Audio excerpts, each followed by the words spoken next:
Bismillahirrahmanirrahim. Assalamualaikum warahmatullahi wabarakatuh. Alhamdulillahi rabbil alamin. Wa bihi nasta'in ala umuri dunya waddin.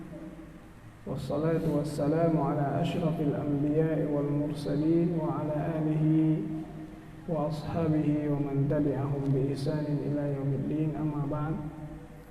يا أيها الذين آمنوا اتقوا الله حق تقاته ولا تموتن إلا وأنتم مسلمون. Bapak, ibu-ibu, ma'asyiral muslimin rahimani wa rahimakumullahu jami'an. Ya, sebelum kita lanjutkan, saya menghimbau agar yang tidak memiliki uzur merapat ke depan agar kita mendapatkan keberkahan majelis ilmu. Ya, mendekat ke depan supaya jamaah yang datang belakangan bisa mendapatkan tempat duduk.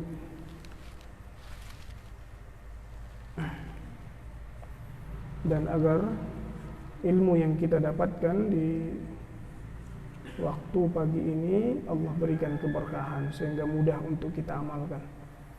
Karena yang sering membuat kita susah mengamalkan ilmu adalah tidak beradabnya kita di dalam majelis ilmu. Nah, kita lanjutkan dalam kitab Al-Wajibat, yaitu yang wajib-wajib, al-mutahattimatul ma'rifah, dan harus diketahui oleh muslim dan muslimah, ala kulli muslimin wa muslimah. Nah, sekarang bab nawaqidul Islam, ya. Ini kita baru mau masuk, ya.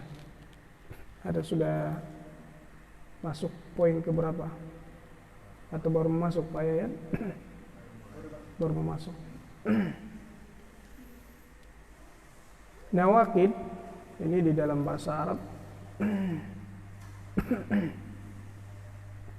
itu artinya pengrusak atau pembatal.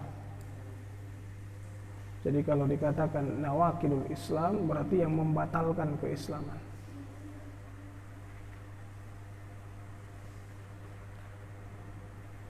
Nah, terkadang seorang muslim itu terjatuh dalam pembatal keislaman tapi dia tidak sadar. Terkadang apa? Dia melakukan pembatal keislaman namun dia tidak sadari. Dia tidak merasakannya. Itulah kondisi kaum muslimin di zaman sekarang. Bahkan bisa kita katakan sangat banyak mereka-mereka yang mengaku Islam,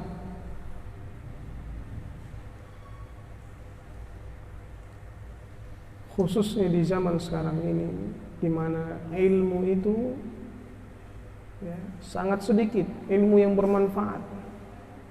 Makanya dari awal tadi kita sampaikan, ini berkaitan dengan pembatal keislaman. So, yogianya kita beradab di dalam majelis ilmu. Khawatir kita sudah pelajari pembatal keislaman ini namun tidak mengena di dalam hati kita. Di antara beradabnya seorang dalam majelis ilmu adalah dia merapat. Sebagaimana di dalam hadis Jibril alaihissalam. Banyak sekarang kebodohan, orang duduk di majelis ilmu hanya sekedar ngumpul doang, atau hanya sekedar tahu saja, biar tahu. Kemudian nanti di rumah debat, menganggap orang lain lebih rendah, menganggap diri lebih tinggi, lebih bersih, lebih suci, lebih baik, ya. Tapi dia jauh dari pengamalan. Waliyadzubillah. Maka ikhwafillah azanillahu wa iyyakum jami'an, pembatal keislaman yang pertama adalah syirik. syirik dalam beribadah kepada Allah. Firman Allah Subhanahu wa taala, "Innallaha la yaghfiru an yushraka bih." Sungguhnya Allah tidak mengampuni dosa syirik, baik syirik besar maupun syirik kecil. Allah tidak mengampuni dosa syirik, baik itu syirik besar maupun syirik kecil. Wa yaghfiru ma duna dzalika liman yasha, dan mengampuni dosa selain syirik bagi siapa yang Allah kehendaki. Maka di sini jelas bahwa perbuatan kesyirikan ini membatalkan keislaman seseorang jika dia adalah syirik besar. Ya. Karena syirik besar ini sebagaimana sebelumnya sudah kita definisikan. Apa definisinya, pengertian syirik ini? Ada bapak-bapak yang masih ingat? Apa pengertian syirik?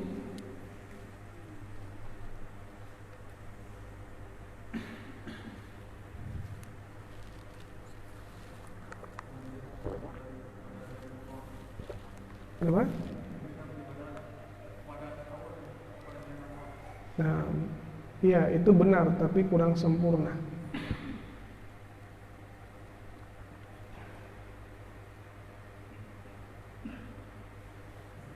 Ada yang lain yang bisa menyempurnakan? Itu definisi syirik, tapi kurang sempurna, yang sudah kita pelajari secara sempurna, lengkap. Ini hadiahnya nanti siwak An-Najm, Masya Allah, An-Najm. Ya, siapa yang masih ingat?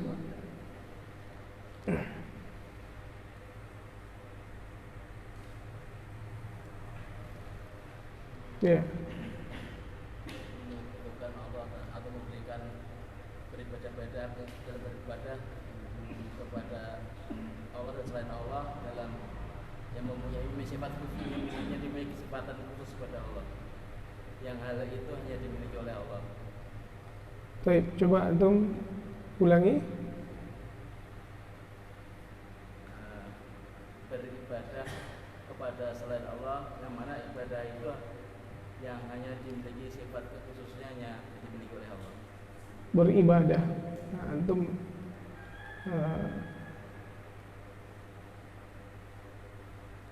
jawabannya benar sekali lagi tadi, namun hanya memfokuskan dalam ibadah.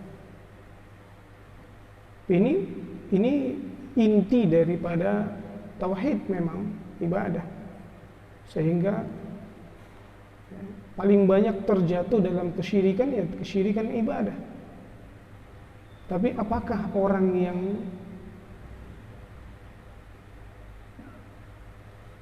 kategori mensekutukan Allah dalam perkara lain selain ibadah itu juga kesyirikan, seperti mempersekutukan Allah dalam penciptaan? Walaupun dahulu orang-orang musyrikin tidak ada yang mengatakan seperti itu. Kalau ada yang mengatakan bahwa yang menciptakan alam adalah selain Allah, apakah itu syirik? Syirik? Kalau ada orang yang mengatakan yang menurunkan hujan adalah bintang, syirik? Nah, tapi kalau definisi antum itu tidak masuk, karena antum hanya menyebutkan dalam ibadah saja. Nah, ibadah yang menjadi khususan Allah, ibadah. Tapi antum mulai di awalnya apa? Ibadah. Ibadah yang menjadi khususan Allah. Tapi kalau perkara, ini yang kenapa saya katakan jawaban antum benar, tapi kurang sempurna. Maka yang benar adalah menyamakan selain Allah dengan Allah dalam perkara kekhususan Allah. Dan perkara kekhususan Allah ada 3, bukan hanya ibadah saja. Rububiyah, uluhiyah, asma wa sifat, ini perkara kekhususan Allah. Ya. Kalau di zaman dahulu, ya orang-orang musyrikin dahulu, iya,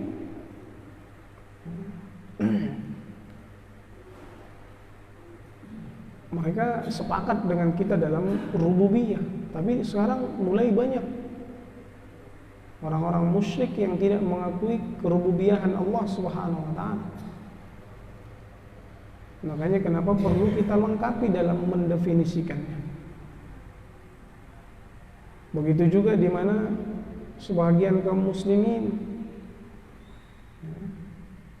ilhad, berlebih-lebihan dalam perkara sifat-sifat Allah, atau menetapkan yang menjadi kewenangan Allah. Nah, jadi apa itu syirik?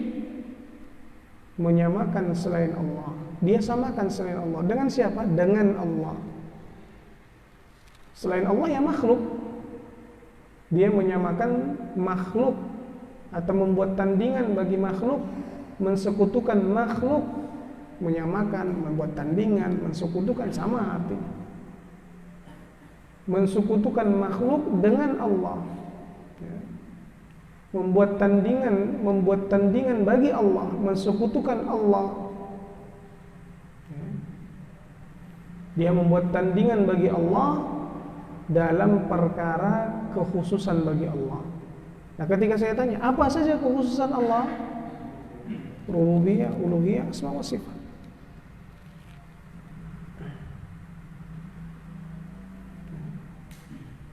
Mensekutukan Allah dalam perkara kekhususan Allah. Ya. Itulah kesyirikan.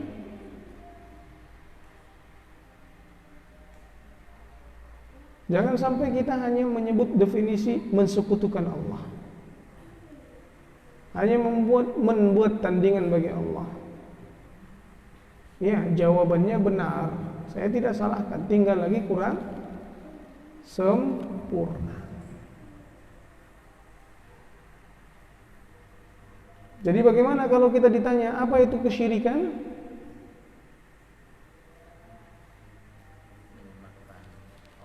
Nah, kalau menyamakan, yang menyamakan itu apa? Selain Allah dulu. Dengan siapa? Dengan Allah. Karena Allah yang lebih tinggi. Disamakan yang rendah dengan yang tinggi. Menyamakan selain Allah dengan Allah, menyamakan makhluk dengan Allah. Namanya kalau menyamakan itu pasti yang disebutkan yang pertama yang rendah dulu, baru yang tinggi. Ini kayaknya contohnya nih, kalau ada ya, orang yang ceramahnya ya, mirip Ustadz Syafiq contohnya. Wah, antum mirip Ustadz Syafiq ya, kan gitu kan? Kita yang dikatakan mirip Ustadz Syafiq. Jangan kebalikan, Ustadz Syafiq mirip antum ya. Nah, kebalik. Karena yang disebutin yang mirip itu ya, tentunya yang pertama disebutkan itu yang rendahnya dulu, baru menyebutkan miripnya itu dengan sesuatu yang lebih tinggi, disamakan. Antum sama dengan Ustadz Syafiq. Nah, itu baru namanya kalimatnya menyamakan. Tapi kalau kita katakan Ustadz Syafiq sama dengan antum, ini lebih parah lagi. Berarti lebih dahsyat lagi dia menghinakan Allah kalau dia mengatakan menyamakan Allah dengan makhluk. Ini lebih parah lagi. Menyamakan makhluk saja dengan Allah itu sudah sangat parah.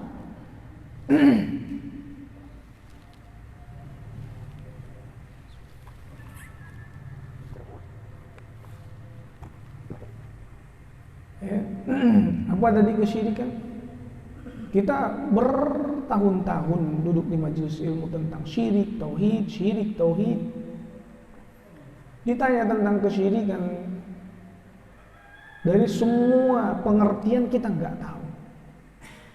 Mana ini memang benar pengertiannya, tapi mana pengertian yang lebih sempurna kita nggak tahu.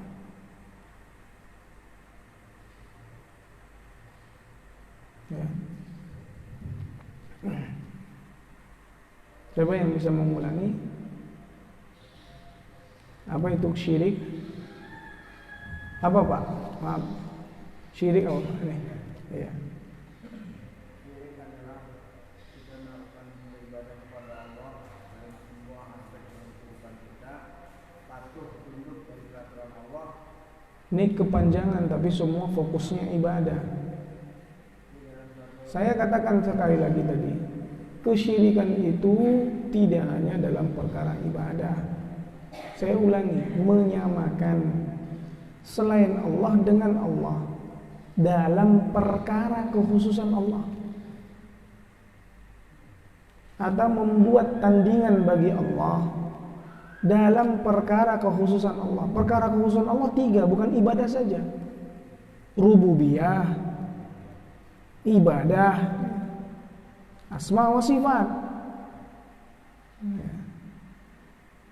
Dan ini harus diketahui bagaimana pengertian rububiyah, yaitu mengakui bahwa hanya Allah yang menciptakan, mengatur, menguasai. Ini rububiyah yang berkaitan dengan perbuatan Allah. Maka kita juga harus mentauhidkan Allah di dalam hal itu. Jangan kita mengkesekutukan Allah dalam rububiyah. Itu syirik juga. Bukan hanya dalam ibadah saja. Yang kedua baru ibadah. Nah, dalam ibadah, dan ini memang yang paling urgentnya, yang paling banyaknya orang terjatuh dalam kesyirikan adalah dalam syirik ibadah. Makanya kenapa di sini pun Syekh Abdullah bin Ibrahim Al-Qurawi menyebutkan yang pertama syirik dalam perkara ibadah. Karena paling banyak orang yang melakukan kesyirikan dalam hal apa? Ibadah. Tapi ada enggak orang yang melakukan syirikan selain itu? Ada.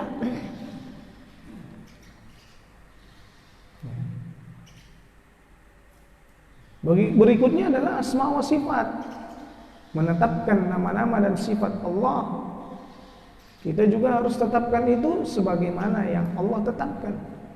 Nah, kalau dia menetapkan nama-nama dan sifat Allah selain yang Allah tetapkan, dia telah berbuat syirik juga dalam nama-nama dan sifat Allah.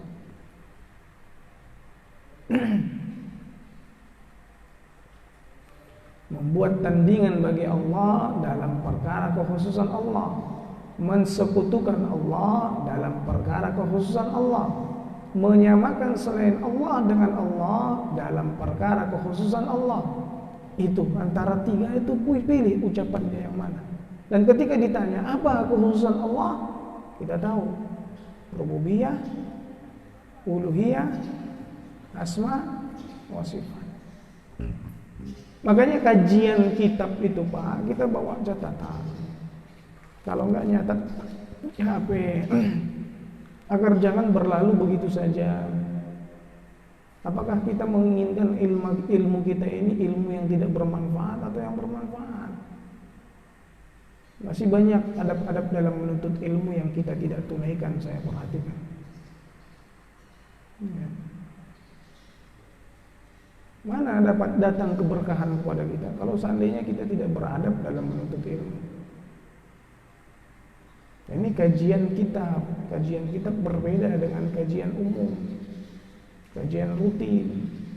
Di sini pondasinya, di sini ya, akarnya, kajian-kajian kitab.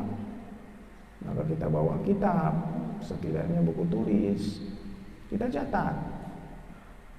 Kedepannya kita bisa memurojaah lagi atau catat di dalam HP.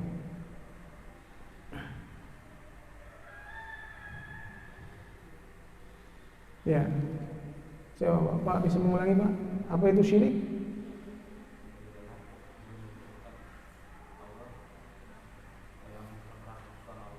Ya, di belakang Pak Yayat, apa itu kekhususan Allah Pak? Ya Bapak.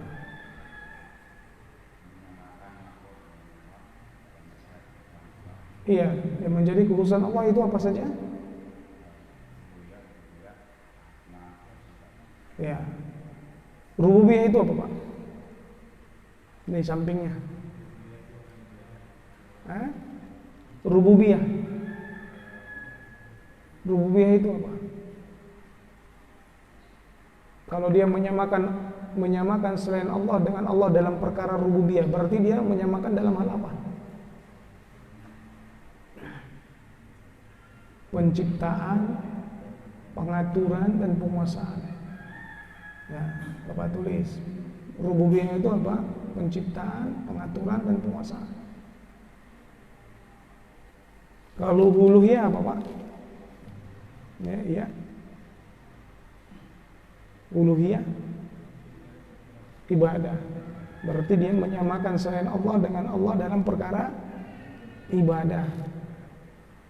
Kalau asma wa sifat apa, Pak? Iya. Nah? Iya, bagaimana dia itu berbuat syirik? Bagaimana bentuk orang yang berbuat syirik dalam nama-nama dan sifat Allah? Bagaimana bentuknya itu?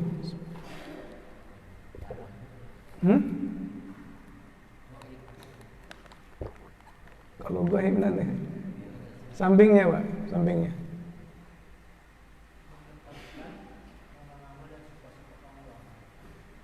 Nah, jadi Pak, orang yang berbuat syirik dalam nama-nama dan sifat Allah itu, dia menetapkan nama-nama dan sifat-sifat Allah tidak seperti yang Allah tetapkan. Karena kita harus menetapkan nama-nama dan sifat Allah seperti yang Allah tetapkan. Itu hak Allah. Allah mengatakan nama Allah adalah Ar-Rahman, Ar-Rahim, maka kita ikuti. Jangan ada yang membuat di antara nama Allah Zeus. Nah, ini berarti dia telah berbuat syirik dalam nama-nama Allah. Brahma, dia buat nama Allah Brahma. Atau Ar-Rahman, dia ganti dengan nama yang lain. Begitu juga sifat-sifat Allah. Tidak boleh diganti. Allah mensifati dirinya memiliki tangan, maka kita katakan Allah memiliki tangan. Tapi tangan Allah tidak seperti tangan makhluk. Allah mendengar, pendengaran Allah tidak seperti makhluk. Sama semua sifat-sifat Allah. Tidak boleh kita takwil.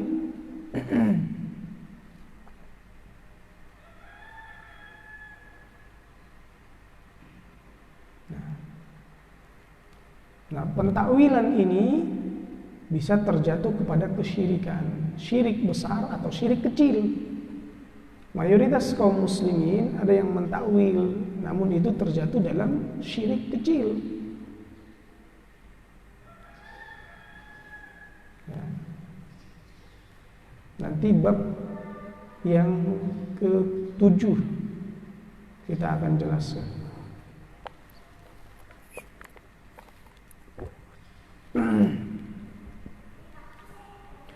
Juga firman Allah Subhanahu wa taala, innahu man yusyrik billah faqad harramallahu alaihi al-jannah wa ma'wahu an-nar wa ma lil-zalimin min ansar.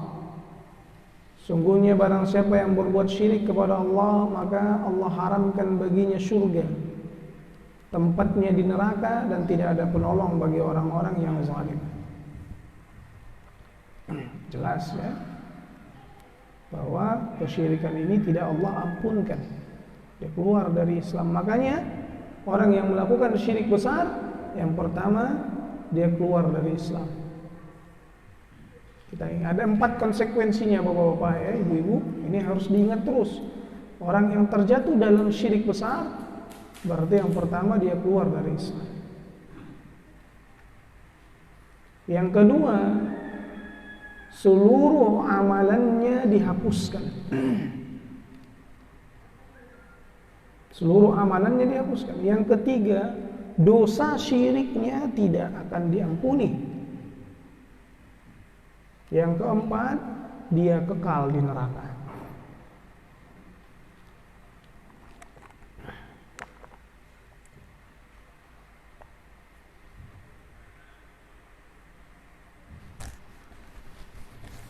Yang pertama apa? Keluar dari Islam. Ya. Yang kedua Pak, apa Pak? Ini Bapak ini, Pak siapa? Nyata nggak Pak? Kelewat. Nah, yang di belakang Bapak baju merah.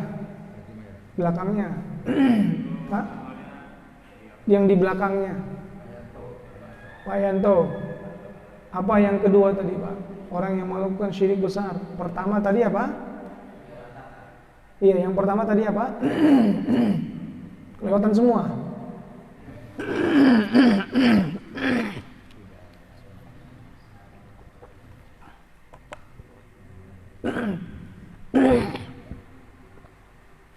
Yang pertama, keluar dari Islam. Orang yang melakukan syirik besar, maka tahu atau tidak tahu, maka dia sadar atau tidak sadar keluar dari Islam.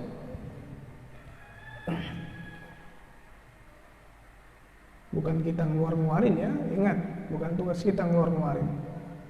Namun sekali lagi kita jelaskan pembatal keislaman untuk menghindarkan diri kita agar tidak terjatuh dalam pembatal keislaman. Bukan untuk nyari-nyari orang membatal-batalin Islam orang. Ingat, kita mempelajari pembatal keislaman untuk apa? Menghindarkan diri kita dari pembatal keislaman. Ya, sekali lagi saya tekankan ini. Jangan keluar dari majelis ini malah mengurangi jumlah kaum muslimin. Kerjaannya tukang kurangin. Senang dia kalau Islam itu sedikit. Sampai sono kafir, ente bukan muslim, ente bukan muslim, semua dihukum. Bukan tugas kita. Emangnya udah hafal 10 pembatal keislaman? Sampai tahu secara terperinci apa saja yang membatalkan keislaman? Secara detailnya. Sebagian ulama itu menuliskan pembatal keislaman ada sampai 400. Ya, makanya kenapa selalu ditekankan bahwa ya, terkait pembatal keislaman ini ya, kita kembalikan kepada Al-Quran dan Sunnah, kepada para ulama. Kecuali kekufuran buah yang terang-terangan jelas.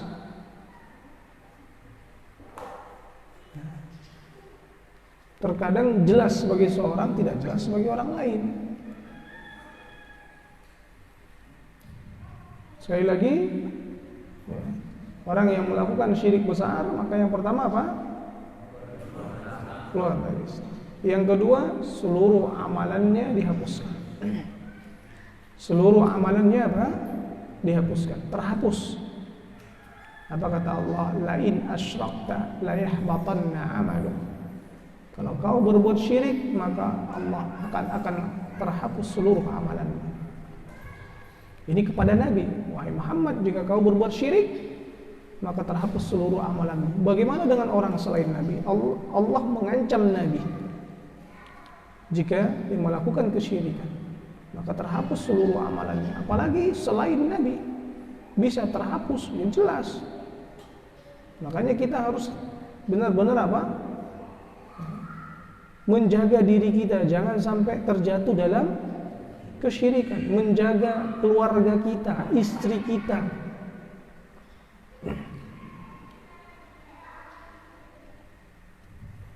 Yang ketiga, dosa syirik ini tidak diampuni. Tadi ayatnya sudah jelas, innallaha la yaghfiru ay yushraka bih. Sungguhnya Allah tidak mengampuni dosa syirik. Wa yaghfiru ma duna dzalika liman yasha, dan mengampuni selain syirik bagi siapa yang Allah kehendaki.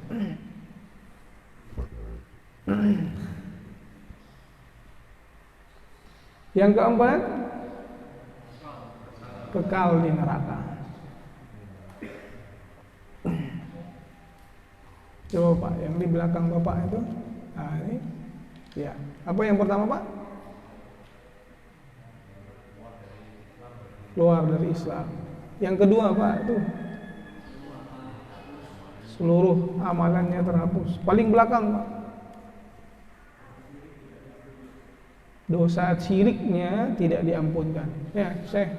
Betul, yang keempat, kekal di neraka. Alhamdulillah. Di antara perbuatan syirik dalam ibadah ini adzabhu li ghairillah, menyembelih kepada selain Allah.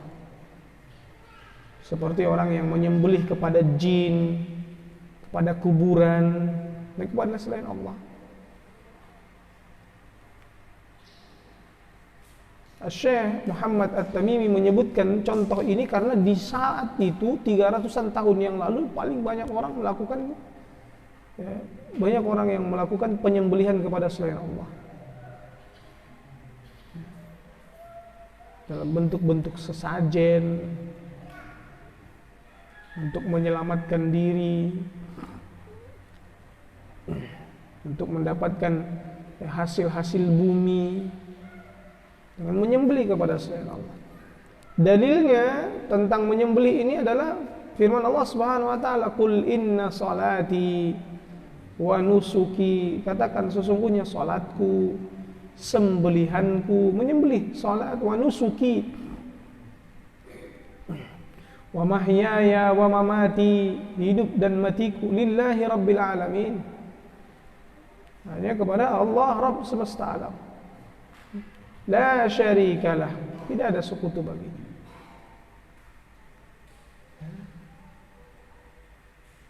Juga dalam hadis Nabi SAW katakan, la'anallahu man dzabaha li ghairillah. Allah melaknat yang menyembelih kepada selain Allah.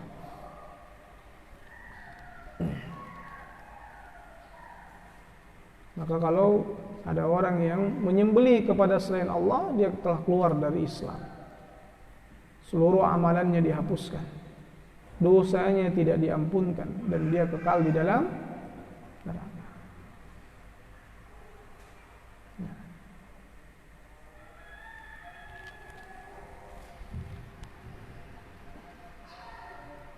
Yang berikutnya, papan tulis kita ada nggak ada ya? Papan tulisnya udah nggak ada. Ini butuh sedikit tulis-tulisan.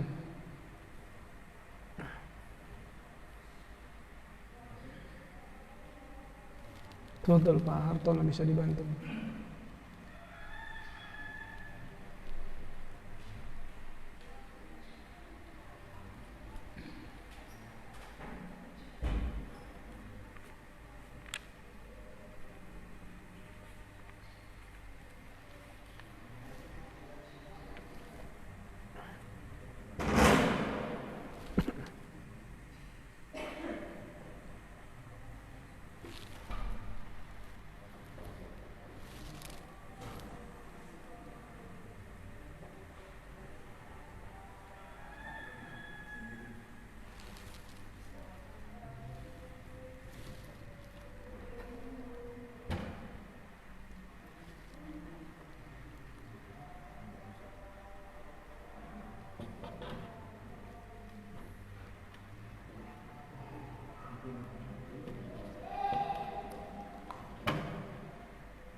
Agak diketengahin dulu ya. Iya, ketengahin sini biar dia lepas, soalnya nanti jomplang ya.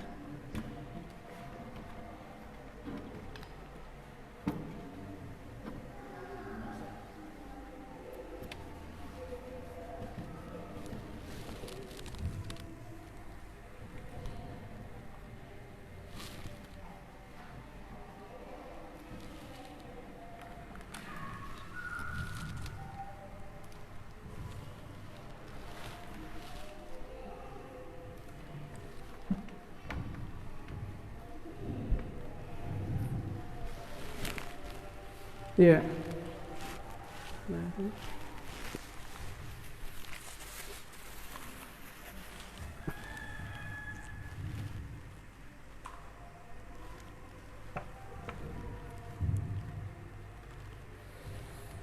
pembatal keislaman yang kedua ini menjadikan perantara antara dirinya dengan Allah. Ya.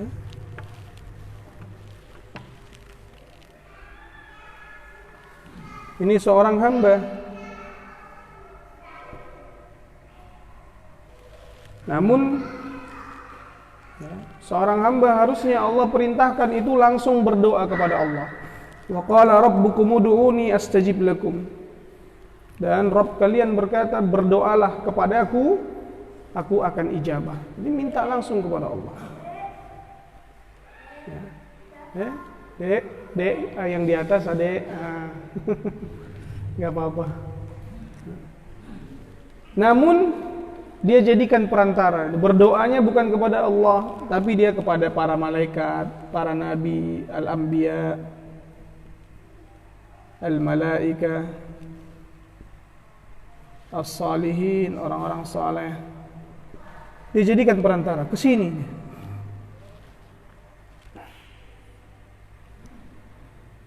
Orang Nasrani ini dia jadikan perantaranya kepada Isa, ya Isa, Yesus.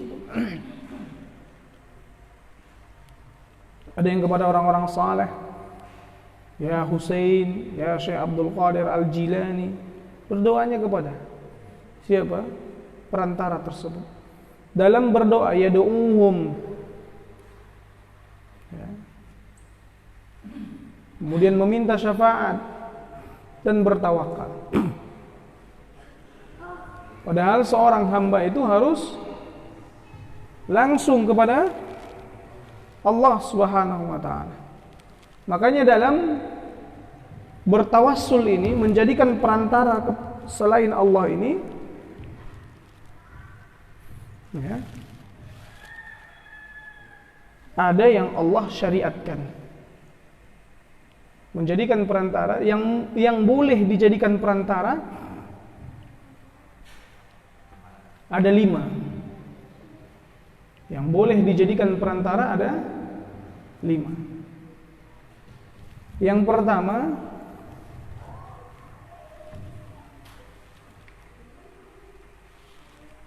al-asma'ul husna, nama-nama asma'ul husna. Ya.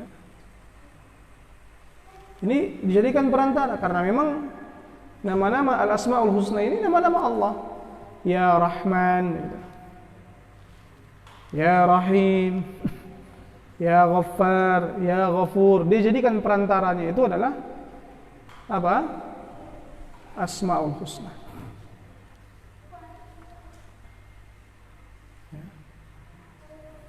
Ini boleh karena memang Allah yang menetapkan. Walillahil asma'ul husna, kata Allah. Dan Allah memiliki nama-nama yang mulia, al-husna. Fad'uuhu biha, maka berdoalah kalian dengan menyebut nama-nama tersebut. Ada berapa nama-nama Allah? Hah? Berapa? Dengarkan pertanyaan saya. Pertanyaan saya, ada berapa nama-nama Allah? Tidak terbatas. Saya ingin jawaban yang lebih sempurna. Sesuai sifat-sifatnya. Ada lagi? Ada berapa nama-nama Allah yang berdasarkan hadis di mana Nabi SAW sebutkan? Nabi SAW menyebutkan, Allahumma inni as'aluka bikulli ismin huwa lak. Ya Allah, ya, antum nanti simpulkan ya. Berapa nama-nama Allah di sini? Ya Allah, aku meminta kepadamu dengan seluruh nama yang menjadi milikmu. Sammaita bihi nafsak, yang kau namakan dirimu dengan nama-nama tersebut. Au 'allamtahu ahadan min khalqik, atau yang kau ajarkan kepada salah satu hamba-hambamu. Au anzaltahu fi kitabik, atau yang kau turunkan di antara kitab-kitabmu. Au ista'tsartahu fi ilmil ghaibi indak, atau yang kau simpan di dalam ilmu ghaib di sisimu. Jadi ada berapa jumlah nama-nama Allah? Pertanyaan saya sekali lagi, saya ingin pertegas, berapa jumlah nama-nama Allah? Belum. Yang paling ingin saya inginkan di situ, tekankan, ada di situ kalimatnya tidak terhingga. Nah, ini satu. Hanya Allah yang tahu. Ini satu. Ini kita sopan sama Allah. Allah yang tahu kok kita bilang tak terhingga. Apa kata Nabi? Nabi pun beradab kepada Allah. Awista'sartahu, atau apa yang kau simpan ya Allah. Hanya Allah. Dia kembalikan, Nabi kembalikan kepada Allah. Awista'sartahu fi ilmil ghaibi indak. Ada enggak di situ kalimat tidak terhingga? Walaupun itu, saya katakan, walaupun itu termasuk di antara yang disebutkan oleh para ulama di dalam kitab-kitab mereka. Ada perbedaan pendapat, ada dengan penyebutan tidak terhingga, tapi saya ingin lebih beradab kepada Allah dengan apa yang disebutkan oleh Nabi SAW. Sebagian ustadz mungkin menyampaikan itu, berapa jumlah nama-nama Allah? Tidak terhingga. Namun saya tidak sependapat dengan penyebutan tersebut, karena di dalam hadis itu Nabi tidak menyebutkan seperti itu. Nabi menyebutkan di akhir apa? Awista'sartahu, atau yang kau simpan ya Allah. Di dalam ilmu ghaib yang ada di sisimu, berarti hanya Allah yang tahu. Sekali lagi, berapa jumlah nama-nama Allah? Hanya Allah yang tahu. Pertanyaan kedua. Ini tadi antum udah buru-buru pengen jawab seperti itu. Berapa jumlah nama-nama Allah yang Allah ajarkan kepada kita? Nah, 99. Ini baru jawaban. Ya. Ini baru jawaban yang sesuai dengan pertanyaan. Saya nanya apa, dijawab apa. Saya katakan apa? Berapa jumlah nama-nama Allah? Tadi pertanyaan pertama apa? Berapa jumlah nama-nama Allah? Saya tidak katakan yang diajarkan kepada kita. Kalau berapa jumlah nama-nama Allah, kita harus jawab hanya Allah yang tahu. Tapi kalau masuk pertanyaan berikutnya, berapa jumlah nama-nama Allah yang Allah ajarkan? Yang Allah ajarkan kepada kita. Karena ada nama-nama Allah yang tidak Allah ajarkan, dan hanya Allah yang tahu. Yang Allah ajarkan berapa? 99. Berdasarkan hadis Nabi SAW, Nabi mengatakan, Inna lillahi tis'atan wa tis'ina asman, man ahsaha dakhalal jannah. Sungguhnya Allah menyiapkan 99 nama untuk siapa yang bisa menghitungnya, yaitu mentadabburinya, mengamalkannya, yang Allah ajarkan, maka dia akan masuk surga. Karena ini Allah siapkan untuk kita tadabburi, untuk kita fahami maknanya. Konsekuensi dari nama-nama tersebut, ketika kita menyebutkan Ar-Rahman, kita merasakan di dalam hati kita bahwa Allah maha luas kasih sayangnya. Sehingga dalam meminta kasih sayang, mengharapkan kasih sayang, kita mengharapkan kasih sayangnya Allah Subhanahu wa ta'ala. Jadi amalkan. Dan Ar-Rahim, kasih sayang Allah kepada orang-orang yang beriman. Al-Ghaffar, yang maha pengampun. Al-Ghafur, sehingga kita tahu Allah Subhanahu wa ta'ala akan senantiasa mengampuni dosa apapun jika hambanya bertaubat. Kembali kepada Allah. Wa anibu ila rabbikum wa aslimu lahu. Kembali kepada Allah. Kembali kalian kepada Allah. Dan berserah diri kepadanya.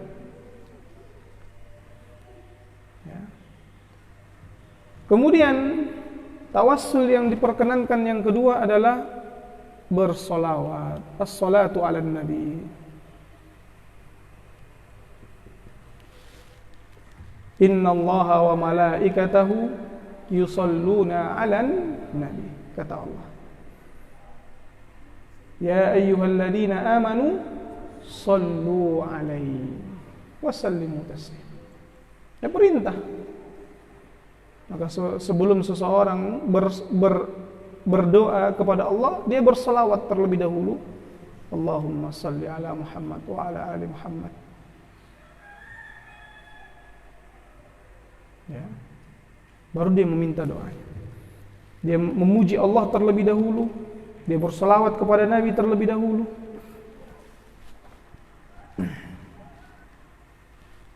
Dia jadikan selawat itu sebagai apa? Perantara.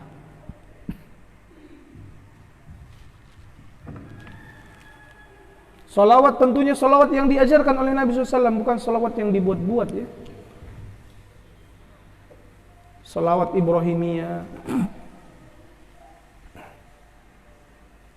atau salawat dan salam Allahumma salli wa sallim ala nabiyyina Muhammad.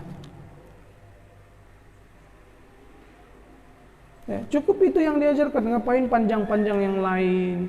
Lantas yang bersalawat dengan salawat yang diajarkan oleh Nabi ini dituduh tidak salawat. Kita bersalawat, senantiasa bersalawat dengan salawat yang diajarkan oleh Nabi, bukan oleh orang yang kita tidak tahu ini siapa yang mengajarkan salawat seperti itu.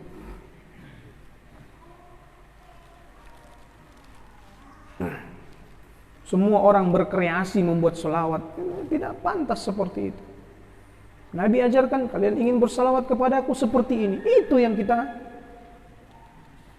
salawatkan kepada Nabi. Ya. Kemudian yang ketiga, dengan amalan saleh.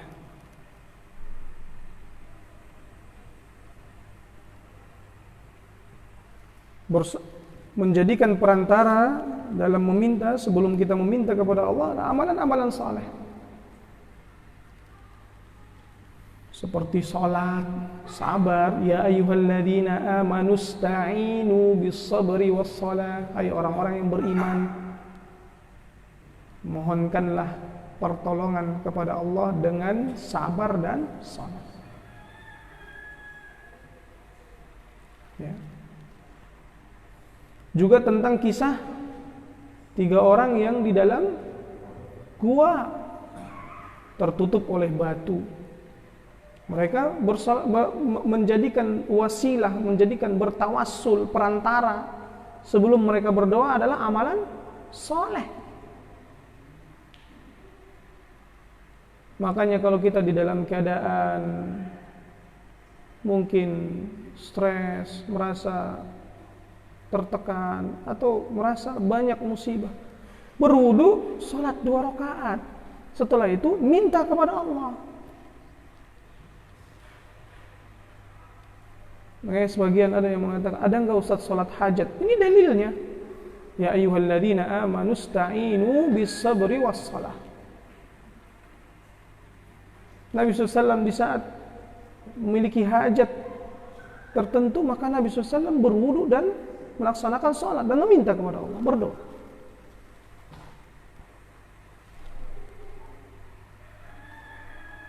Dengan sabar pun itu termasuk apa? Wasilah, perantara, sabar. Sabar terus kita dalam menuntut ilmu. Orang-orang mengatakan, ya, bagaimana bisa kemajuan kejayaan Islam kalau hanya dengan diam? Siapa yang diam? Kita sabar menghadapi para pemimpin yang zalim. Tidak harus ikut di jalanan ingin menggulingkan dengan cara-cara yang tidak disyariatkan. Kita ingin meminta pertolongan kepada Allah, minta pertolongan kepada Allah dengan yang disyariatkan. Sabar. Dan sabar itu jauh lebih berat. Sabar itu jauh lebih berat. Sabar itu enggak diam. Sabar itu tidak diam. Sabar itu pahalanya tak terhingga. Innama yuwaffas sabiruna ajrahum bighairi hisab. Allah, enggak usah ngeles-ngeles bilang sabar, enggak mampu, enggak mau berjuang. Kalau saya ingin mengorbankan sesuatu untuk mendapatkan pahala, saya harus mengikuti perintah Allah. Apakah setelah itu kau katakan orang-orang yang bersabar itu adalah orang-orang lemah?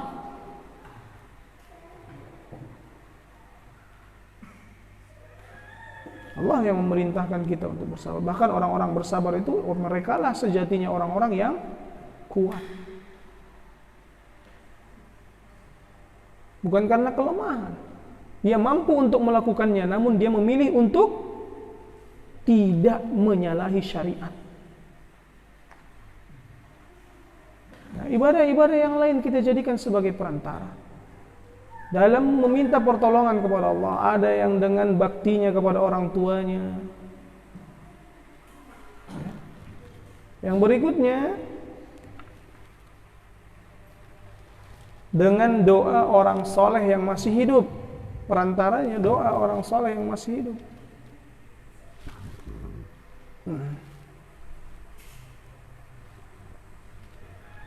Doa orang soleh yang masih hidup. Ma, doakan saya ya ma. Boleh. Pak, doakan saya. Minta sama bapaknya, minta sama ibunya. Ustadz, doakan saya. Boleh. Orang soleh yang masih hidup. Sehingga dia tidak langsung, walaupun yang paling utama itu kamu langsung minta sama Allah. Terkadang kalau ada yang model seperti itu, Ustaz doakan saya, Ustaz, antum langsung minta. Itu lebih mustajab. Kenapa merasa nggak pede? Banyak dosa-dosa. Taubat dulu kalau begitu. Taubat. Istighfar, minta ampun kepada Allah, baru berdoa. Karena siapa yang lebih tahu, yang paling bertakwa, yang paling saleh? Nggak tahu kan? Antum jangan melihat, karena itu tampilannya pecian terus, jenggotnya lebat, jubahan terus, ngisi kajian terus, belum tentu dia lebih bertakwa. Minta kepada Allah Subhanahu wa ta'ala. Walaupun itu bukan perkara yang dilarang, tapi yang lebih afdal lagi, seseorang itu berdoa langsung meminta kepada Allah.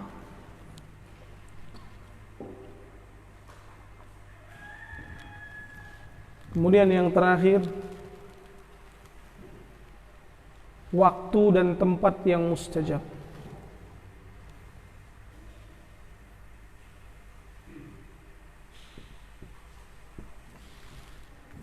Waktu dan tempat yang mustajab. Dia jadikan perantara. Turun hujan, dia manfaatkan untuk berdoa. Dia lagi safar, dia manfaatkan untuk berdoa. Dia menunggu antara azan dan iqamah, manfaatkan untuk berdoa. Makanya upayakan, dengar azan langsung siap-siap ke masjid.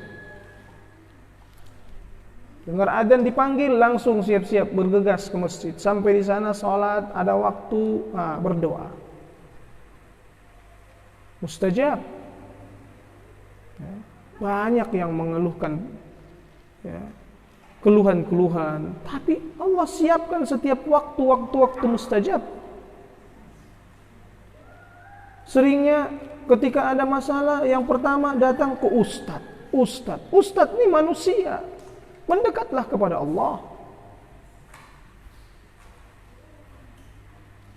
minta kepada Allah, mengadu kepada Allah. Ustadz itu hanya bisa membimbing,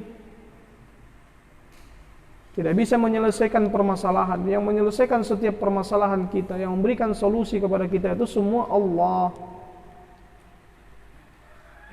Wa may yattaqillaha yaj'al lahu makhraja. Barang siapa yang bertakwa kepada Allah, Allah berikan solusi dari setiap permasalahannya. Memberikan solusi siapa? Allah. Walaupun saya berbuih menyampaikan solusi, jika Allah tidak menghendaki masalah antum selesai, tidak akan Allah selesaikan. Tiap hari saya datang menasehati, jika Allah tidak menghendaki solusi tersebut terpecahkan, terselesaikan, tidak akan selesai. Setahun ini setiap hari ketemu untuk menyelesaikan masalah, tidak selesai jika tidak dikehendaki oleh Allah. Yang memberikan pemecahan solusi semuanya Allah Subhanahu wa ta'ala. Kita dekatkan diri kita kepada Allah, minta kepada Allah, ya Allah, berikan kami jalan keluar, berikan kami solusi. Wa yarzuqhu min haitsu la yahtasib. Dan Allah beri ia rezeki dari jalan yang tidak disangka-sangka. Nih rezeki yang terbesar, antum duduk di majelis ilmu ini rezeki yang terbesar. taat kepada Allah.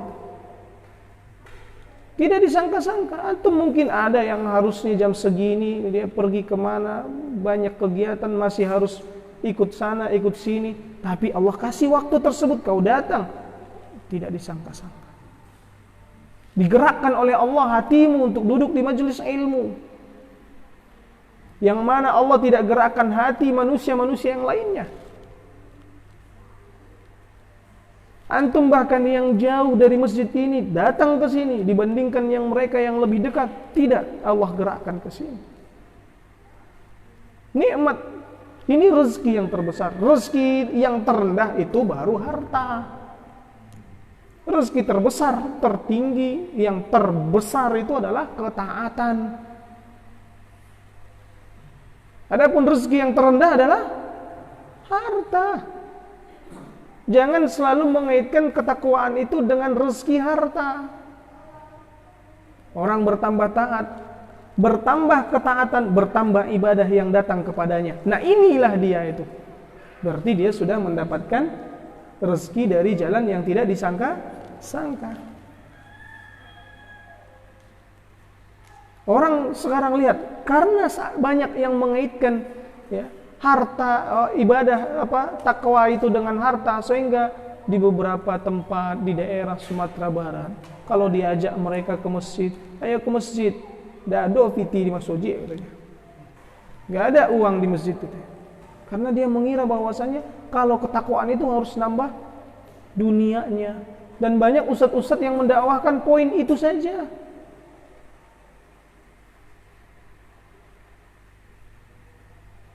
Padahal Nabi SAW, Allah katakan di dalam Al-Quran, Inna a'tainakal kautsar. Sungguhnya kami telah memberikan kepadamu kenikmatan yang banyak, rezeki yang banyak, Al-Kautsar. Di antaranya adalah sungai nantinya di surga yang bernama sungai Al-Kautsar. Juga di antaranya adalah telaga Rasulullah SAW yang bernama Al-Kautsar. Kenabiannya, ini adalah nikmat-nikmat yang paling besar yang Allah berikan. Kenabian, kerasulan tidak diberikan oleh Allah kepada semua manusia. Dan Allah berikan kepada Nabi bukan hanya sekedar rasul, tapi sayyidul mursalin, penghulunya para rasul. Kenikmatan besar apa lagi selain itu? Diturunkan Al-Quran kepadanya yang menjadi mukjizat ila yaumil qiyamah, diutus sebagai rasul kepada seluruh umat, seluruh manusia. Ini nikmatnya. Makanya yang paling bertakwa di muka bumi ini siapa? Rasul. Yang paling banyak dapat nikmatnya siapa? Rasul, sampai diabadikan oleh Allah, Inna a'tainakal kautsar. Sungguhnya kami telah memberikan kepadamu nikmat yang sangat banyak. Makna Al-Kautsar itu ditafsirkan oleh para ulama adalah apa? Al-khairul katsir, kebaikan yang sangat banyak. Nah, selain ini maka dia masuk kesyirikan. Kalau dijadikan perantara selain ini maka masuk kesyirikan. Kemudian syafaat. Syafaat. Dan syafaat itu hanya milik Allah. Allah yang memiliki hak khusus untuk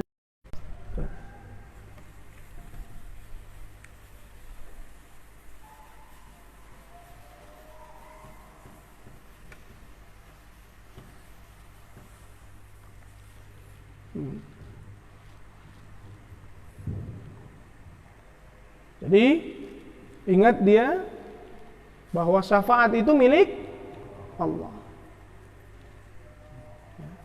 Qul inna syafa'ata lillahi jami'a.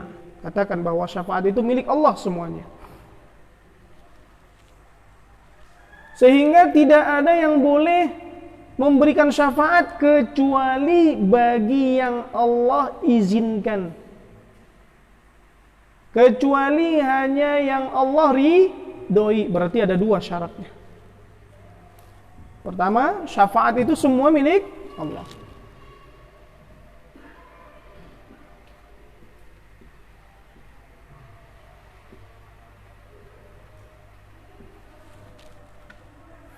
Kapan syafaat itu bisa dimiliki oleh oleh makhluk? Saat Allah beri ia wewenang. Dengan syarat apa? Syaratnya izin dari Allah dan ridhonya Allah. Ridho Allah kepada yang memberi syafaat dan yang diberi syafaat. Jadi izin dari Allah, sebagaimana Allah Subhanahu wa taala katakan, "Man dzalladzi yashfa'u 'indahu illa bi'idznih." Tidak ada yang bisa memberi syafaat di sisi Allah kecuali dengan izin Allah. Allah katakan, "Man dzalladzi yashfa'u 'indahu illa bi'idznih." Ayat apa ini? Ayat Kursi. Juga firman Allah Subhanahu wa taala, "Wala yashfa'una illa liman irtada." Dan mereka tidaklah bisa memberikan syafaat kecuali hanya kepada orang-orang yang Allah ridhoi. Tidak ada yang bisa memberikan syafaat kecuali kepada orang-orang yang Allah ridhoi. Makanya syafaat itu ada dua.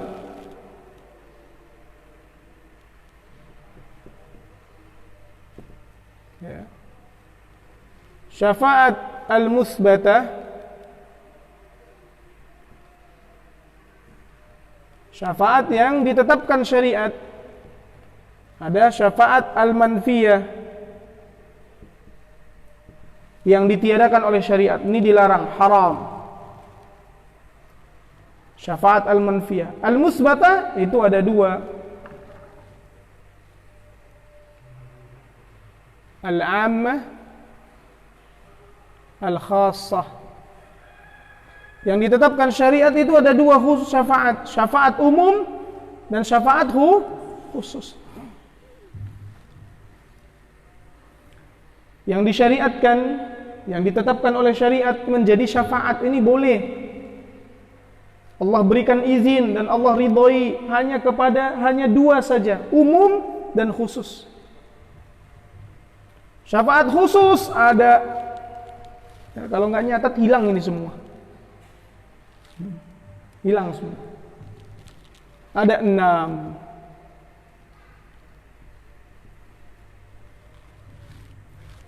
Syafaat khusus. Berarti kalau syafaat khusus, yang Allah khususkan bagi Nabi. Ingat, kalau dikatakan syafaat khusus, yang menjadi kekhususan Nabi.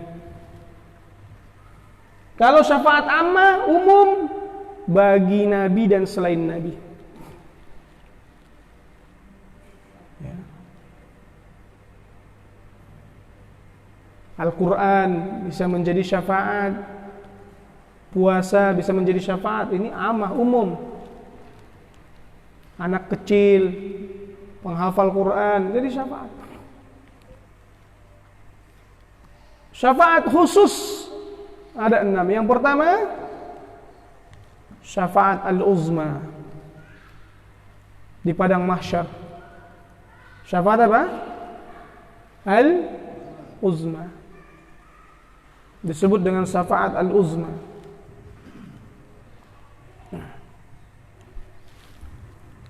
Ada 6 ya.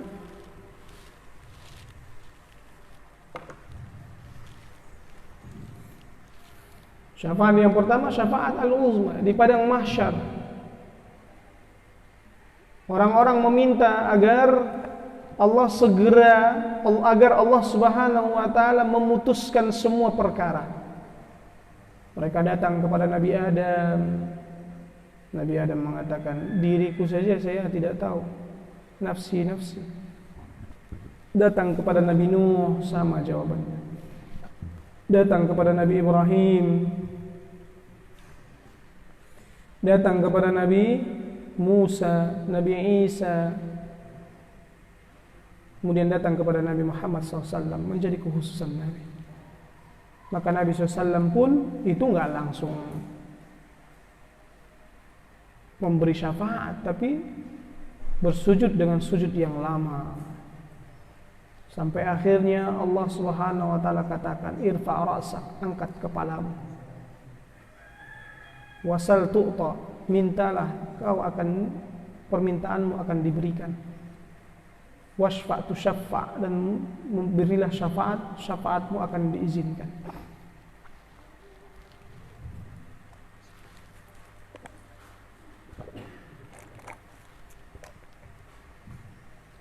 Kemudian yang kedua, syafaat yang khusus bagi Nabi SAW, syafaat bagi penghuni surga. Syafaat bagi yang ditetapkan menghuni surga. Ingat ya, ditetapkan, baru ditetapkan, dapat tiket. Syafaat bagi yang ditetapkan masuk surga, untuk masuk ke dalam surga. Karena pintu surga masih ditutup. Orang-orang menunggu, tidak sabaran. Kita saja di dunia ini, ya, Masya Allah, ada dikasih rumah mewah, katanya di dalamnya ada istana, di dalam rumah tersebut ada kolam renang, udah dikasih kuncinya, kita itu jadi rumah bapak ya. Pengen masuk nggak? Wah, ayo, buruan, kita ada rumah nih, kita dikasih istana nih, dalamnya ada kolam renang, banyak keindahan, banyak makanan-makanan enak. Bahkan dikasih tahu di setiap kamar itu ada istri cantik-cantik. Subhanallah. Nggak pengen nggak Pak, langsung pengen masuk? Pengen. Subhanallah. Nah, begitulah nanti orang-orang yang sudah ditetapkan masuk surga. Ada berapa surga, Pak? Hah? Ini mulai lagi pertanyaan saya. Pertanyaan yang kadang sering saya tanyakan, pengen masuk surga? Pengen, tapi ditanya tentang surga, hal-hal basic saja, yang dasar-dasar saja tentang surga, banyak yang nggak tahu. Hah? Berapa surga? Saya tanya berapa jumlah surga? Sesuaikan pertanyaan jawaban dengan pertanyaan. Ada berapa? Saya tanya ada berapa aja. Surga itu ada berapa? 7 itu langit. Allah sebutkan kepada kita, di dalam Al-Quran ada. Kalau jawabannya hanya Allah yang tahu, Allah kasih tahu ke kita, berarti bukan hanya Allah.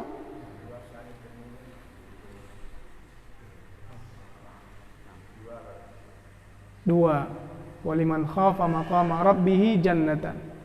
Dan barang siapa yang takut kepada Rabbnya, Allah siapkan 2 surga. 2 aja. Berarti antum gak hafal ayat berikutnya. Wa min dunihima jannatan. Dan selain yang 2 itu, Allah siapkan 2 lagi. Jadi ada berapa? Ada 4 surga.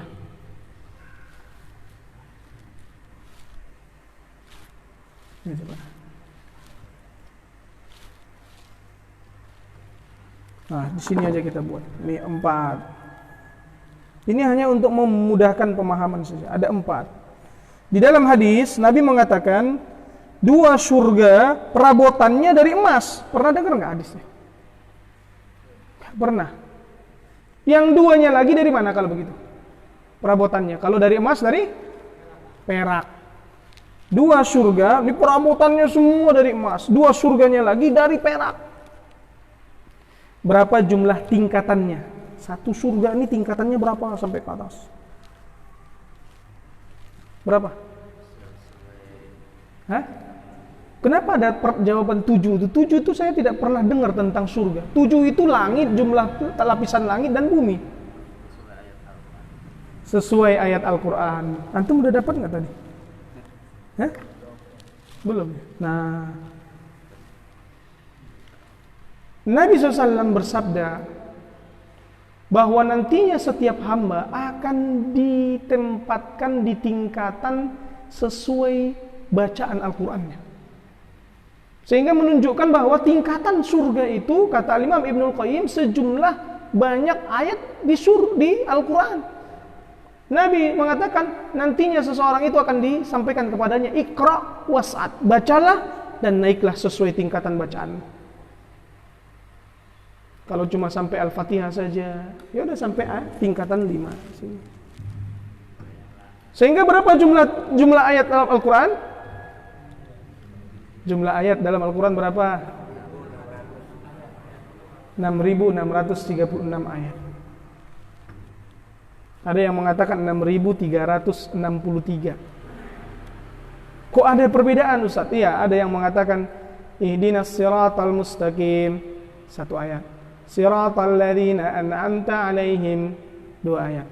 Ghairil maghdubi 'alaihim waladdallin, 3 ayat. Ada yang mengatakan ini udah 3 ayat. Ada yang mengatakan ihdinas siratal mustaqim, 1 ayat. Siratal ladzina an'amta 'alaihim ghairil maghdubi 'alaihim waladdallin, 2 ayat. Ada yang mengatakan ini 2 ayat. Begitu juga ayat-ayat yang lain terkadang terjadi perbedaan. Di sini dikatakan ini 2 ayat, ada yang mengatakan itu 1 itu. Sehingga terjadi perbedaan jumlah. Bukan karena jumlahnya itu berarti ada yang lebih banyak dong jumlah ayat Al-Qur'an ayat Al-Qur'annya. Enggak berarti Al-Qur'an yang kita sekarang ini ada lagi Al-Qur'an yang lebih tebal lagi. Enggak. Tetap itu ayatnya. Tinggal lagi titik di mana ayat yang berikutnya itu berbeda. Karena terkadang seorang sahabat itu dengar Nabi SAW baca Al-Quran, berhenti di sini, ya dia ingat kalau itu masuk bagian ayat. Ada yang mendengar, lanjut, berarti ayatnya itu lanjut, itu 1 ayat. Sekali nggak Nabi, dalam hidupnya Nabi berapa kali sholatnya? Banyak nggak? Sering nggak Nabi sholat? Setiap hari berapa kali sholatnya Nabi? 5 kali. Yang didengar oleh sahabat bacaan-bacaannya Nabi banyak, sehingga terkadang mereka berbeda dalam penilaian itu ayat atau tidak. Bisa dipahami? Kenapa bisa seperti itu? Nih tingkatan-tingkatannya banyak. Sekarang pertanyaan berikutnya ini yang sering kalian dengar, bapak-bapak. Di dalam 1 tingkatan berapa jumlah pintunya? 8. Udah habis hadiahnya. Sering dengar ini, yang bukan 7, 8. Itu 8 itu apa? Pintu. Nih banyak, 6 ribuan. 1 tingkatannya 8 pintu. Di tingkatan bawahnya 8 begitu.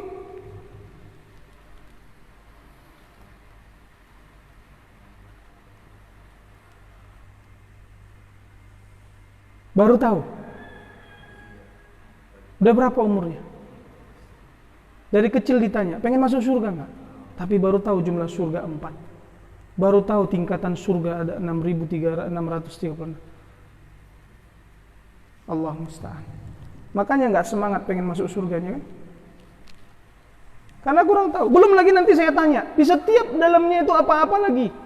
Pintunya bagaimana? Lumpur-lumpurnya bagaimana? Batu-batu kerikilnya dari mana? Antum baca tentang surga. Jangan dijadikan pajangan. Buku-buku ada. Wisata ke surga. Ini baca. Ini wisata ke Bali. Nonton bola. Kalau wisata umroh, alhamdulillah. Ibadah. Nah.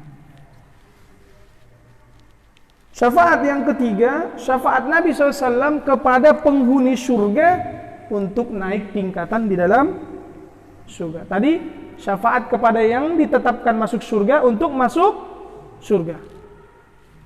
Karena nanti semua orang yang pengen minta dibukain ke malaikat, siapa penjaga pintu surga? Malaikat Ridwan.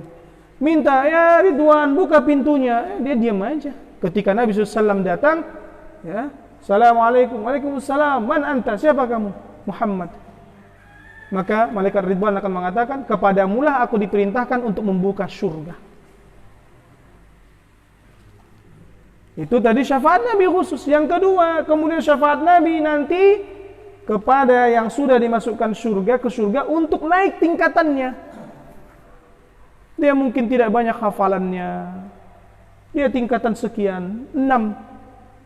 tapi ternyata dia menyibukkan hidupnya untuk menyantuni anak yatim. Maka dia pun bertetangga dengan Nabi. Bertetangga, satu surga, tidak ada yang satu surga dengan Nabi. Surganya Nabi satu-satunya yang dihuni oleh Nabi. Apa nama surganya? Itu Bapak boleh masuk Firdaus. Kita diperintahkan oleh Nabi SAW, kalau minta Firdaus, berarti kita juga masuk Firdaus. Ini khusus satu-satunya hanya Nabi yang masuk surga itu. Mau kan?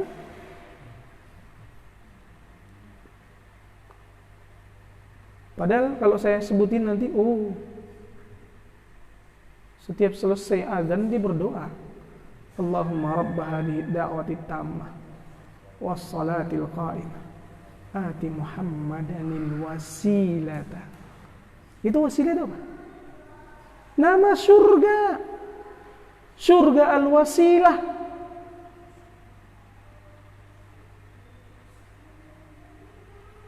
Makanya kita mintanya itu kepada Nabi saja. Berikan ya Allah kepada Nabi Muhammad, kepada Muhammad surga al-wasilah.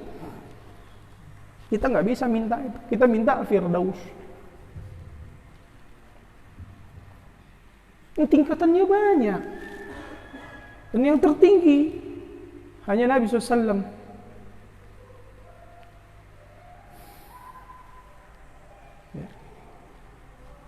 Nah, kalau ingin bertetangga, makanya Nabi katakan, ana wa kafilul yatim, aku dan orang yang menyantuni anak yatim. Begini disebut. Enggak gini, enggak nempel Nabi sebut. Gini. Ada sedikit renggangnya. Menunjukkan apa? Tetangga. Kahataini fil jannah, seperti ini nanti di surga.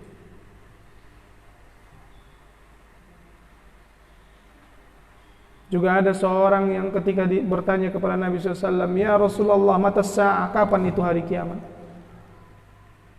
Tapi Nabi jawab balik, nggak dijawab pertanyaannya itu, tapi Nabi jawab apa? Tanya balik. Ini berarti boleh.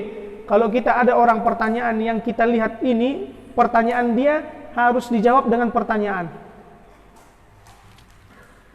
Kadang orang kan bertanya, jawab aja pertanyaan saya dulu. Ya, jawabannya ada di pertanyaan ini.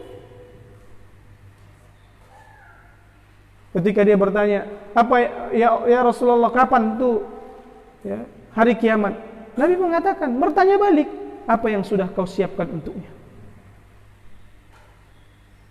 Ini karena menunjukkan pertanyaan dia itu tidak ada jawabannya. Kapan, Nabi tidak tahu. Karena itu pertanyaan yang tidak penting. Yang penting adalah apa yang sudah kau siapkan untuk. Orang ini menjawab, ya Rasulullah, aku tidak memiliki persiapan apapun kecuali aku mencintai Allah dan Rasulnya. Maka Nabi mengatakan, anta ma'aman ahbabta. Kau akan bersama orang yang engkau cintai. Makanya lihat fans kita itu siapa. Kita ngefansnya sama siapa? Ronaldo, Messi. Antum nanti dikumpulin sama yang antum cintai. Orang-orang kufar, orang-orang fasik, artis film, pemain sinetron, ataupun dia pemain bola tapi fasik, dikumpulin. Makanya kita mencintainya itu jangan sembarangan cintai. Ngefansnya itu sama Nabi, sahabat, orang-orang saleh.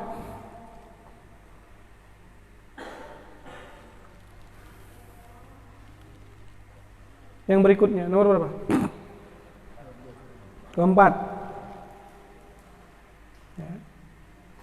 Syafaat Nabi SAW kepada orang yang ditetapkan masuk neraka sehingga tidak jadi masuk neraka. Udah nunggu lemes, sedih, ketakutan di depan pintu neraka.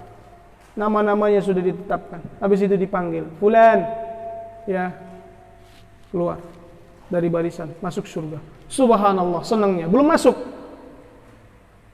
masuk neraka, masuk surga, dapat syafaat dari Nabi khusus. Yang kelima, syafaat Nabi SAW kepada yang sudah masuk neraka, ditetapkan divonis 6.000 tahun neraka. Udah masuk dia, udah menjerit-jerit, kesakitan, disiksa, berjalan 3 hari, dapat amnesti dari Nabi. Panggil namanya, keluar, dapat syafaat dari Nabi SAW. Subhanallah. Yang terakhir apa? Siapa yang tahu? Nah, kalau saya katakan nanti gitu. Ya. Nah, udah habis ya, nggak ada lagi dapat. Hadiahnya habis. Minum ini nanti ini hadiahnya. Ya. Belum mana minum, antum yang minum.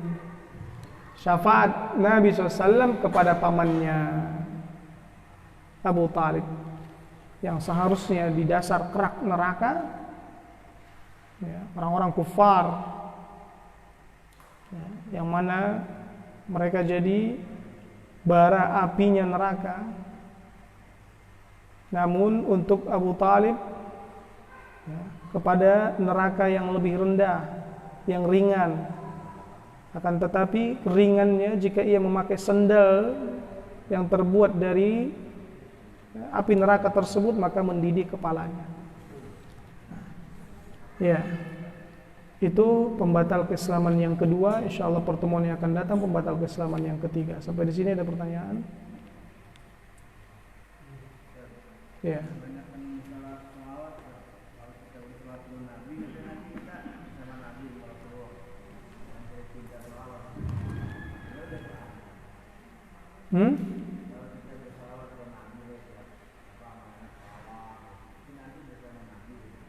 Iya, nah, karena bukti kecintaan seseorang, dia senantiasa menyebut Nabi SAW, maka dia akan bersama yang dia cintai, bertetangga.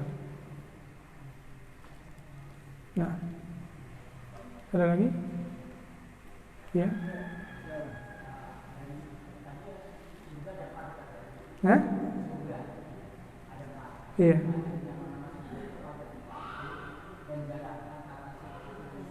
Wallahu a'lam. Wallahu a'lam. Macam-macam. Di antara namanya apakah itu Firdaus? Firdaus itu apakah dia masuk tingkatan atau nama surga itu wallahu a'lam. Namun itu yang tertinggi kata Nabi SAW. Berarti tingkatan. Berarti apa? Tingkatan. Nah,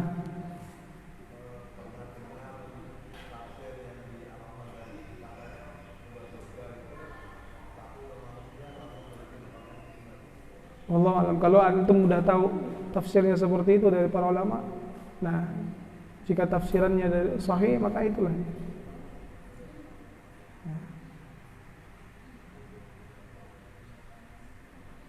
Kita pun, saya sendiri pun yang sudah baca satu kitab ternyata masih kurang pengetahuannya tentang surga. Butuh kitab-kitab yang lain. Apalagi kalau seandainya kita tidak sama sekali membaca kitab tentang surga.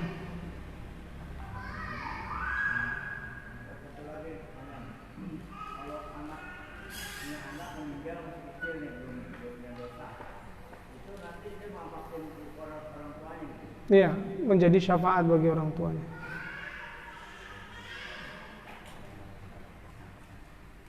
Nah, ya,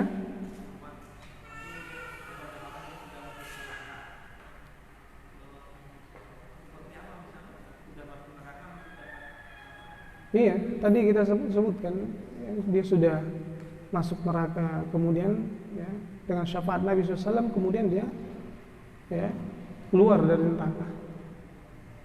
Ya. Karena dosa-dosanya apa, dosa apa itu kita tidak tahu. Yang penting dia dimasukkan ke dalam neraka. Ya. Dan dia mendapatkan syafaat dari Nabi. Mungkin ada keimanan di dalam dirinya, kecintaan kepada Nabi.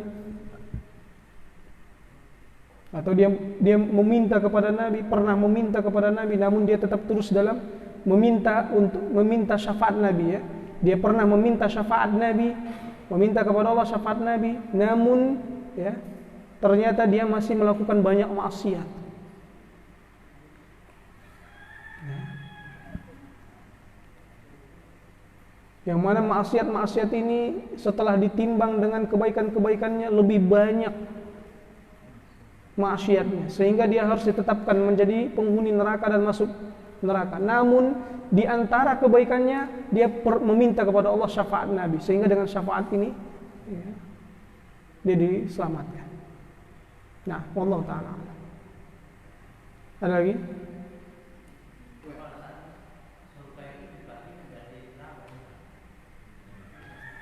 Surga itu dibagi menjadi apa? Itu saya sebutkan tadi berdasarkan Al-Quran. Ada 4 surga.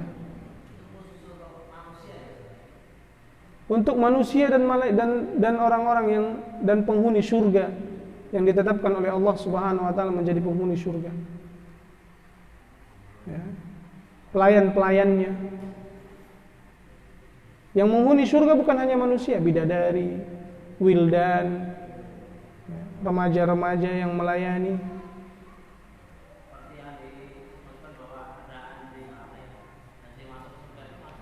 Apa? Ada apa? Ya. Nah, masuk surga bersama manusia nantinya di situ. Nah. Menjadi perhiasan, menjadi sesuatu yang indah untuk dipandang.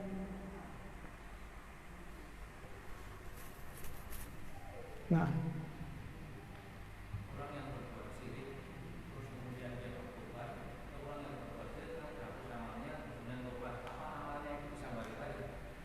apakah amalannya bisa kembali lagi? Sebagian ulama mengatakan iya, karena dia sudah bertaubat dari dosa syiriknya.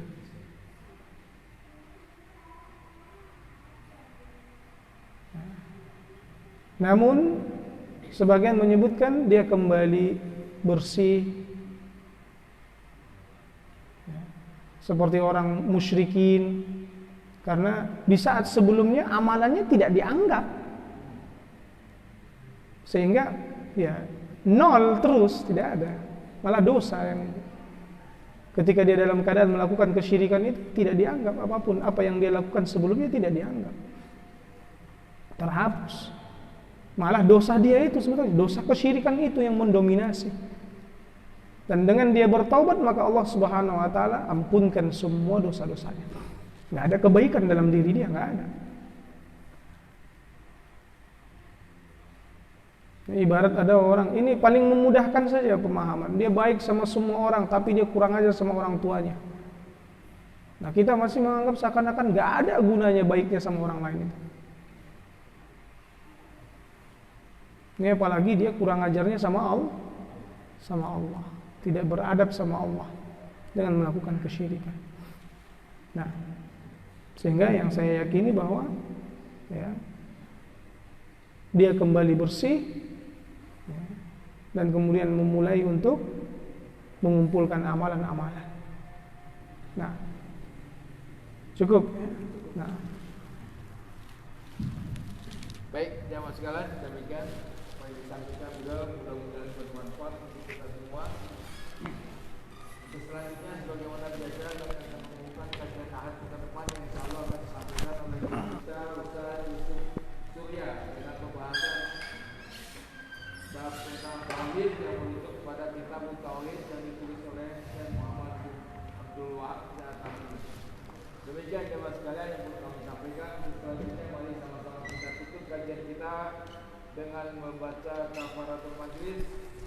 Subhanallah wa bihamdihi, asyhadu an la ilaha